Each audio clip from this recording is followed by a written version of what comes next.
It was a few weeks ago that the hay bale started creeping slowly away from the house. Every morning when I woke up, each had moved a few 100 feet from where it was before.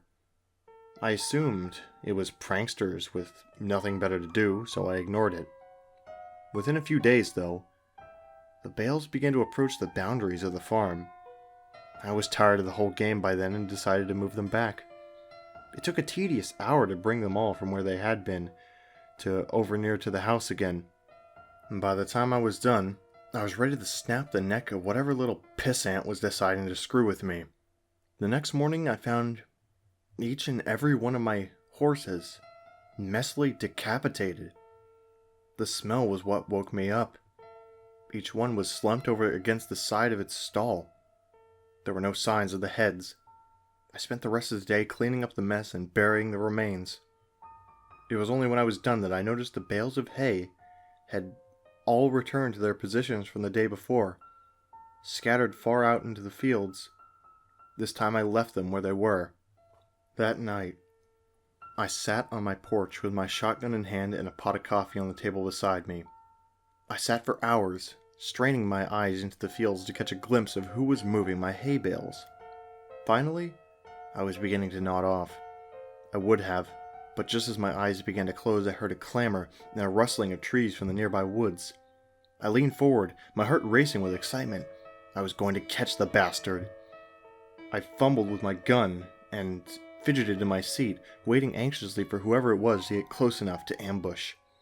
It was only when the thing got close enough for me to make out its silhouette in the dark that I was frozen still. The thing that crept into my fields from the nearby woods didn't seem to notice me sitting there. It stalked, hunched and deliberate, through the field with the posture of a tiptoeing thief. If not for the fact that it must have towered to over 10 feet tall, even in its crouched position, it might have seemed almost frail. The thinness of its arms and legs and the emaciated, caved-in quality of its chest reminded me of a starving animal. Still, this thing was undeniably strong, and I watched it hoist each bale up into its arms with ease, and set it down carefully a while away, taking only a few strides to cover the distance. I watched it work, moving each bale thoughtfully. Every once in a while it would straighten up to look around at the other bales' positions in the field before adjusting the one it was working on, ever so slightly. Before it left, it looked towards the house. I felt its eyes sweep over me in the dark, but whether it saw me or not, I couldn't tell. Then, it turned, silently, and crept back the way it came, disappearing into the dark of the woods.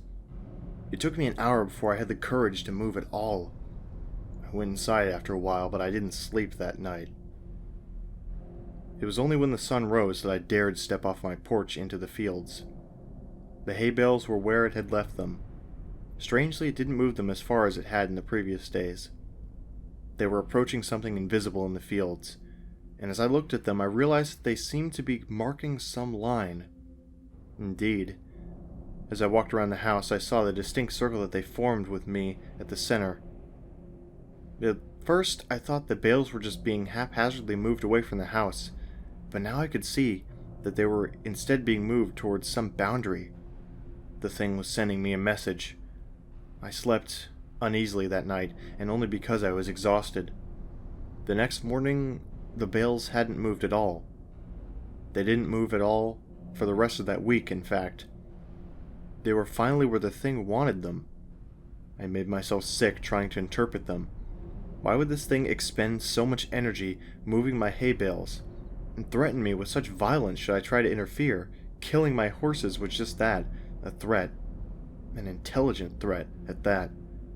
It knew what would scare me, and it knew that I would understand the implications. The sound of an automobile working its way along the road to my farm one morning gave me a little rush of excitement. I'd been planning to abandon the farm since I saw the thing, but I couldn't hope to leave on foot without risking it treating me like it had treated my horses. But if I could get in the car with whoever was coming my way, I might be able to escape before it could stop me. I didn't know or care who it was. I decided that the moment they stopped the car, I would jump in the passenger seat and tell him to get the hell out of there. I didn't get the chance.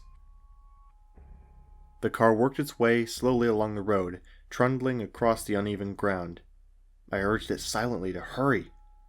It was when it passed between the two bales placed on either side of the road that I began to hear a booming clatter from the woods. The thing burst suddenly from between the trees, sprinting on all four of its terrible, gangly limbs towards the car.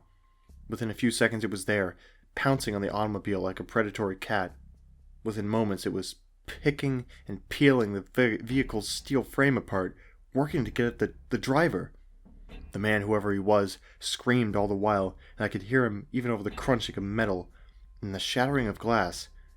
It was only when the thing crushed him carelessly in its hand that the screaming stopped. It tossed him away and straightened up to look at me once again. In the sunlight I could see the inhumanity of it. It was composed entirely of something awful and alive, which was lashed together in a messy semblance of a human form.